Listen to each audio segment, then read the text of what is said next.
There are a large number of facilities that are being created throughout the districts and enough manpower, enough bed, infrastructure, all these arrangements are being made, and today we reviewed those situations also.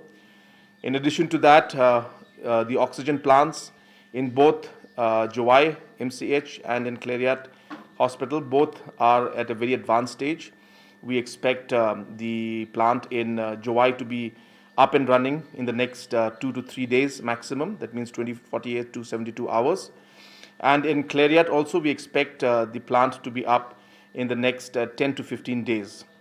So both these plants, these oxygen plants will come in, which will be a great blessing for the people of Jente Hills districts. So it will be operational, and in the next 24 hours, testing will be there for the next 48 hours, and it will be there servicing the patients within the next 72 hours. Khliehriat, anything between 10 to 15 days.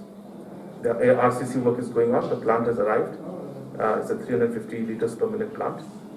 Should be up, as I said, up by. It's a civil work that's taking time, so we should be able to complete it in 10 to 15 days. How will you address the shortage of manpower in the health sector? The shortage of manpower in the health sectors has been done by allowing the MCH, by allowing the DMHOs, district medical and health officers, to recruit manpower as per their requirement.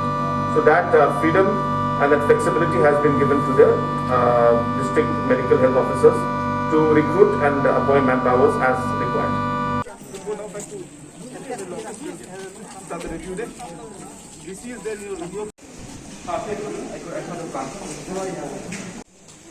capacity is 150 liters per minute, and we are targeting 100 points.